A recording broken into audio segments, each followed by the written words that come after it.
Covey, who said we need to begin with the end in mind. And we often start with a product and like, ooh, I can do this and I'm gonna start my business, but we've not thought through the process, and it goes all the way back to just planning or planning. One thing, because you made a point, and I'm not sure that it resonated as heavily as it should have. She said it's important to keep personal finances and business finances separate. And I think that's something that we sometimes may not fully understand, but there are liabilities that come with your business. And if you're using business funds to take care of personal obligations, that could be a very bad situation.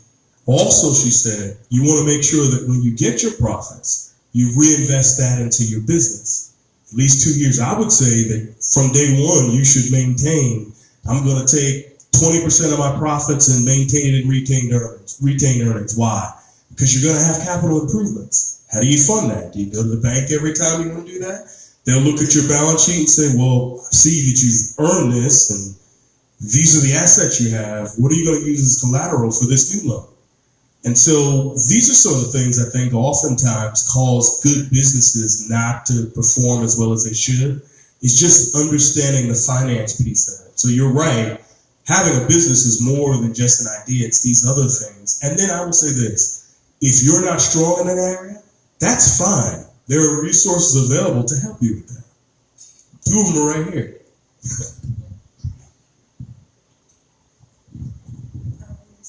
So we discussed like the reasons that businesses fall within the first or fail within the first 2 or 3 years here in the Augusta area. Mr. Judah, what's the primary reason that you see most businesses fail within the first 2 years outside of finances?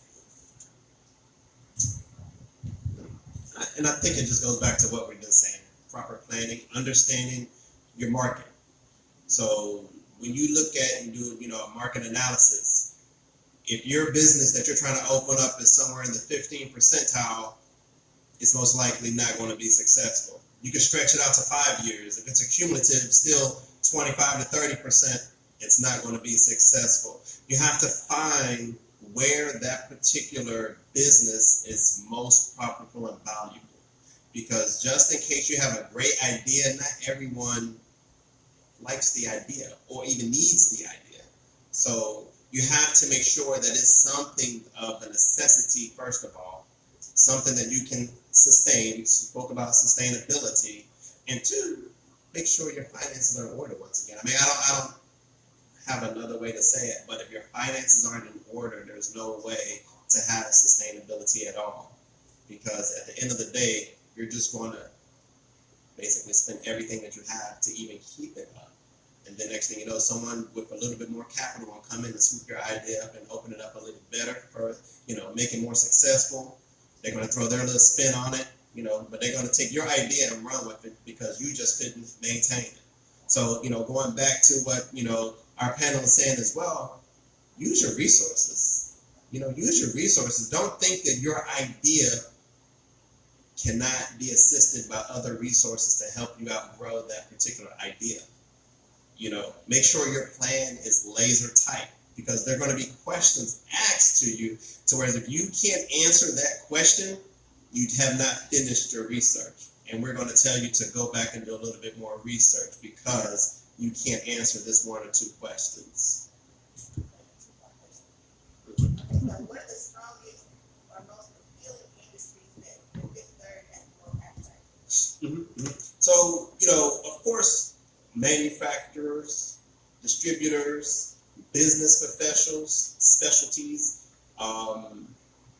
those are the ideal, because those are the ones that have shown sustainability. Those are the ones that show history of just being able to repay your debt or being able to stay within the company. Those are more so necessities. But that does not mean, as an entrepreneur, small business owner, that you cannot be successful. We still have an appetite, but it goes back to the business plan. Come in with a plan to where it's just in the banking center alone, we are taught how to read credit. We have learned how to understand businesses. We can do loans in our mega center with, of course, an underwriter, but we can look at it and apply up to $250,000 if it's something that makes sense, something that has proven that it can work, right? So, with that said, Fifth Third, and that's where kind of Fifth Third also differentiates.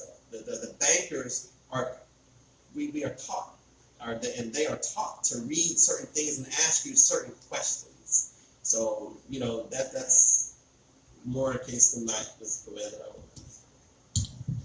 So now that we know what Fifth Third is attracted to, Jay Alex, what type of, how can we set up a business for success to do business with SRS? So we use a lot of everything. I got a list here, some opportunities we have now. I can tell you this, and I think this is probably more poignant. As a federal contractor, we are required to do business with small businesses. So I'm going to say that again. When I was in college, one of the things that happened is because we were severely sleep deprived, our professors would bang their foot on the floor so we could wake up, and then he would say it again so we could remember it for the test. As a federal contractor, we are required to do business with small businesses, right? So that's not the issue. The issue is, what can you do to become more attractive, right? And so three things. One, understand your business, understand my business and where they intersect. It's a lot easier conversation.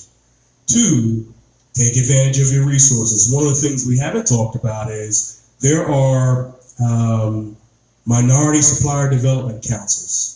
So there's a National Minority Supplier Development Council. There's a Georgia Minority Supplier Development Council. There's a Carolinas, Virginia Minority Development Council. You pay a nominal fee. They certify your business. But the big thing they do is they have relationships with me, with Coca-Cola, with Delta, with UPS, with some of the large companies who spend over $1 billion a year with small disadvantaged businesses. So why is that important? Because they can coach you and facilitate those discussions so that you can do business with some of the larger people. I go back to what these gentlemen said earlier. You want to make sure that when you have that opportunity, you're prepared for that opportunity. Because I can tell you, I was a buying manager. The worst thing for me, even if I want to do business with you, is when you sit across the table from me and you say, okay, tell me what you need. And I say, well, what's your business? What do you do? And you tell me I can do whatever you want me to do. To me, that's a turn off, because if you can do whatever I want you to do, it means you don't do anything well, right? So you want to make sure you understand what you do, how well you do it, and how much I need it, and then understand the market. That's important. And then one thing that I find typically the message isn't out there, because we have a federal contract, most federal contractors will have somebody like me, a small business program manager, small business liaison officer, supplier diversity person. Our job is to interface our buying community with qualified small businesses. We will typically be your first entry into that company because we know exactly where you need to go and what conversations you need to have. So that's my response to the question. I do want to mention one more thing. Institutions have to invest in CRA communities. That's Community Reinvestment Act, where it's low to moderate income communities. We have to. It's a government rule.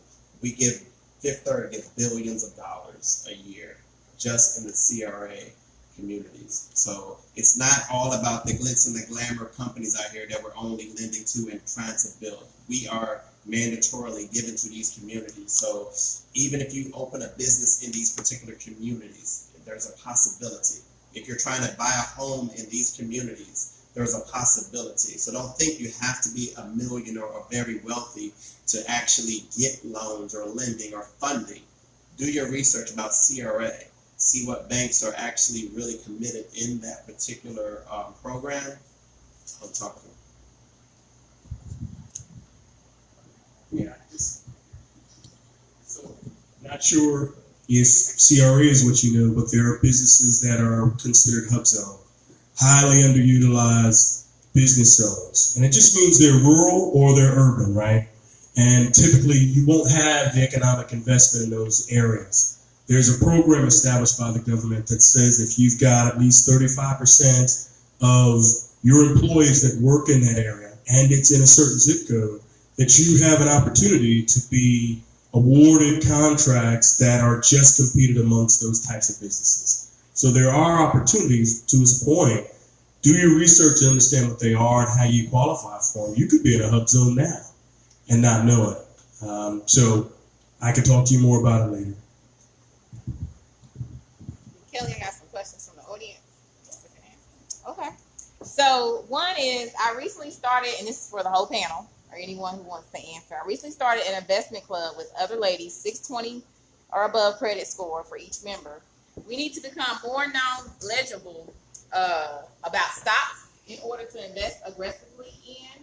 What resources are out there? And then part two, is it a good idea to purchase real estate with the investment members as well? And maybe Mr. Burnett can answer. So